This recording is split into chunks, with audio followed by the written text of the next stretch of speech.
రంగారెడ్డి జిల్లా చేవెళ్ల మండలం గుండాల గ్రామంలో ఉన్నాము. ఇక్కడ రైతు జంగయ్య గారు 6 గుంటల పొలంలో పాలకూర సాగు చేస్తున్నారు. వారి అనుభవాలు ఏంటో తెలుసుకుందాం.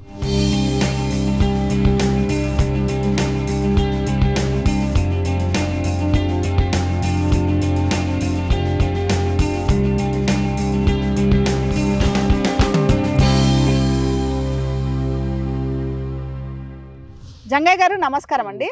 ఇది మొత్తం ఎంత ఉంటది బిట్టు? 6 గుంటలు ఉంటది మేడం. ఇప్పుడు 6 గుంటల పొలంలో ఎంత విత్తనం పట్టింది మీకు? 5 కిలోలు జల్లేసినాం మేడం. 5 కిలోలు 10 ప్యాకెట్లు. అంటే ఎట్లా కిలో ఎట్లా పడ్డది విత్తనం? కిలో 350 రూపాయలు. ఎక్కడ తెచ్చుకుంటారు విత్తనం ఇది? శంషాబాద్. కోసినప్పుడల్లా ఎంత వస్తుంది ఒకసారి కోత? ఒక్కో కోతకు 200 బాక్సులు అవుతుంది మేడం. అంటే జనరల్ గా కట్టలు కడతారు కదా, మీరు బాక్సులలో ఇస్తారా? ఒక బాక్సులో 30 కట్టలు పెడతాం మేడం. అంటే పెద్ద సైజ్ కట్టలు? పెద్ద సైజ్ కట్టలు. ఒక బాక్స్ ఎంత మీకు ధర వలుకుతుంది అక్కడ? అక్కడ 200, 100, 300, 400, 500 కూడా పోతుంది మేడం. రేట్ ఉంటే. రేట్ లేకుంటే 200, 300, 100 రూపాయలు అయితే పక్క అమ్ముతుంది అనుకో. లాస్ అయ్యి అప్పుడు 300 బాక్స్ పోతే మంచిగా వచ్చినట్టు. 300 బాక్స్ పోతే సగం దాని లాగోడు పోయినా. ఇప్పుడు మళ్ళీ మనం కోసేటప్పుడు 12,000 ఖర్చు వస్తుంది మేడం.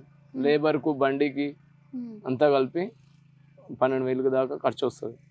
మొత్తం ఆదాయం ఖర్చు మొత్తం చూసుకుంటే ఎంత మిగులుతుంది? ఇంచుమించు లాగోడు తీసాక 30,000 మిగులుతుంది మేడం. ఒక కోతకి? ఒక్క కోతకు కాదు, నేను మొత్తం చెప్పేస్తున్నా. మొత్తం 3 కోతలలో కలిసి 3 కోతలలో 30,000-40,000 దాకా మిగులుతుంది మేడం. 30,000-40,000 మిగులుతాయి అన్ని లాగోడు ఖర్చులు అన్ని తీసేయంగా. అంతా తీసేయంగా అంతే. ఎట్లా అనిపిస్తుంది ఇది? మరి కొంచెం లాభదాయకంగానే మంచిగానే ఉంది మేడం, బాగానే ఉంది. అంటే దీంట్లో విత్తనాలు వేరు ఉంటాయా? ఎట్లా ఉంటాయి 3-4 రకాలు ఉంటాయి మేడం. మీరు ఏం విత్తనం పెట్టుకోరు? Golden seed. మార్కెటింగ్ ఎట్లుంది? మార్కెట్ మీరు ఏ మార్కెట్ కి తీసుకుపోతారు? మీకు హైదరాబాద్ కూడా దగ్గర కదా? హైదరాబాద్ కూడా దగ్గరనే మేడం, కాకపోతే శంషాబాద్ తీసుకోరు అట్లా. మంచిగానే శంషాబాద్ లో ధర పలుకుతుందా? పోతుంది మేడం. అంటే పాలకూర కంటే ముందు ఏం పెట్టిరు ఈ పొలంలో? పాలకూర కంటే ముందు ఖాళీగానే ఉన్నాయి, అప్పటిదాకా ఏం వేయలేము మేడం. ఈ వర్షాలు పడుతున్నాయి కదా, అంతకుముందు ఎండాకాలం ఉండేగా మేడం, ఏం పెట్టలే. నీళ్ళు తక్కువ ఉండే, ఏం పెట్టలే అట్లా. అంటే దీనికి అంతా డ్రిప్ వేసుకున్నారా? ఇప్పుడు ఫస్ట్ పుంటి కూర చల్లినాం, ఎర్ర పుంటి కూర చల్లితే అమ్మలేదు. పంట మొత్తం పీకి బయట పడేసేసినాం. ఎందుకు అట్లా? అమ్మలేదు, వానలకు రోగాలు వచ్చింది, ఖరాబ్ అయింది అట్లా. పుంటి కూర దియంగానే ఇది పెట్టేసినాం. ఇప్పుడు ఇది లాస్ట్ కోతనా? ఇది లాస్ట్ కోత మేడం. ఇది తీసినాక ఏం పెడతారు ఇప్పుడు దీంట్లో? ఇది తీసినాక ఇప్పుడు ఆలోచన చేయాలి మేడం. అంతే. అంటే మీ దగ్గర అంటే పంట మార్పిడి కూడా బాగా చేస్తారని విన్నా. పంట మార్పిడి చేస్తాం మేడం. మా దాని అయితే పంట మార్పిడి కంపల్సరీ, వేసింది ఒకటే వేయమన్నట్టు అట్లా. అంటే అందరూ అట్లానే పాటిస్తారా రైతులు? మంచి అందరూ అంటే మా దాన ఇప్పటిదాకా పచ్చకూరలు ఎక్కువ శాతం జల్లలేదు. కాకపోతే ఏంటంటే ఈ క్యారెట్, బీట్రూట్, బజ్జి మిర్చి, కాలీఫ్లవర్ ఇవి వేసేస్తారు మేడం మా దాన అయితే ప్రస్తుతానికి. ఇవి పచ్చకూరలు, ఈ పాలకూర గీలకూర అవి చల్లరు మేడం. ఏమున్నా మెంతేం కొత్తిమీర చల్లితే ఈ పాలకూర చల్లలేము మేడం. ఇంకా ఇప్పటి వరకు అయితే స్టార్ట్ కాలేదు మా దాన అలా. పాలకూర అయితే మీరు మరి ఫస్ట్ టైం మేడం, ఎవరు చల్లలేదు సామాన్యంగా. ఈసారి చల్లే నేను కూడా అట్లా. మంచిగా అనిపించిందా మరి ఈసారి 6 గుంటలలో చల్లిరు?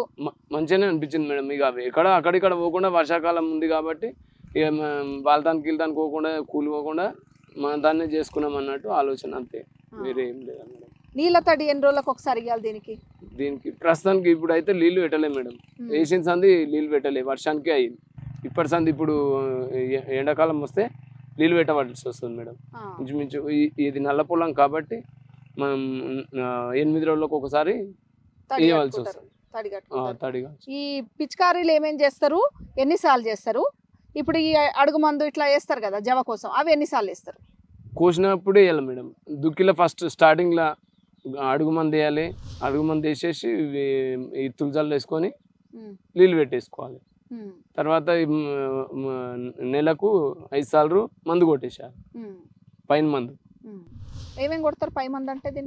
దీనికి కొరోజిన్, పొక్లిమ్, ఈ అన్ని జర దోమ మందు అది ఇది కలిపి కొట్టాలి మేడం. అట్లా రోగం రాకుండా. ఎక్కువ తెగుళ్ళు ఏమొస్తాయి పాలకూరకు ఎక్కువ? వర్షాకాలం అయితే రోగాలు ఈ మచ్చ తెగులు, ఈ పురుగు గిరు అవి ఇవి వచ్చేస్తాయి మేడం.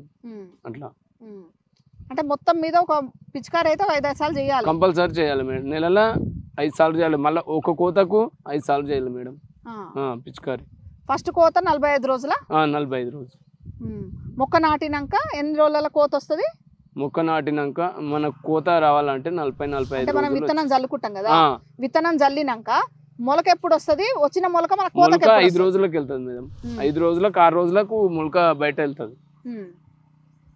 మనం కోసేది 45 డేస్ 40 డేస్ అంతే. 45 రోజులకు ఫస్ట్ కోత కోస్తాం, మరి తర్వాత కోత మళ్ళీ కోత ఇంచుమించు 30 రోజులు 25 రోజుల్లో కోసేస్తాం మేడం. అది కోసాక మళ్ళీ 30 రోజులకు మళ్ళీ కోత మళ్ళీ వచ్చేస్తాం. ఇంచుమించు అంటే 3 సార్లు కోత తీసుకోవచ్చు. చిన్న కట్ట కట్టాలంటే 15 రోజులు వచ్చేస్తుంది మేడం, 15-20 రోజులు వచ్చేస్తుంది. అయితే మనం పెద్ద కట్ట దొడ్డు కట్ట కడతాం కాబట్టి 1 నెల రోజులు పడుతుంది. హైట్ ఎక్కువ పెరగాలి, అట్లా పెద్ద కట్టలు కడతాం. పెద్ద కట్టలు కడతాం. మొత్తం మీద అయితే పాలకూరలో మీకైతే ఆదాయం బానే ఉంది. ప్రస్తుతానికి కొత్త కాబట్టి బాగానే ఉంది మేడం. మనం ఇప్పుడు ప్రస్తుతానికి చెప్తున్నా, ఈసారి కొత్తగా వేసినాం పంట బాగానే ఉంది మేడం. అంటే ఒక పంట వేసినప్పుడు మళ్ళీ మనకు కూడా భవిష్యత్తులో మళ్ళీ ఒకసారి వేసుకోవాలి అనిపించాలి, కానీ అమ్మో ఈ పంట అనిపించొద్దు కదా. ఆ విధంగా చూస్తే ఈ పంట మంచిగానే అనిపించింది. మంచిదే మేడం. ఓకే అండి, నమస్కారం.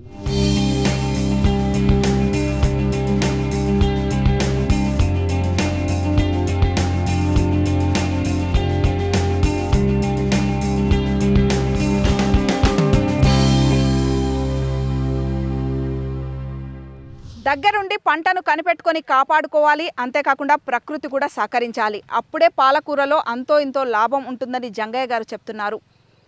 ఇది ఈ రైతు అనుభవం. మరో రైతు అనుభవంతో మళ్ళీ కలుద్దాం. అంతవరకు సెలవు, నమస్కారం.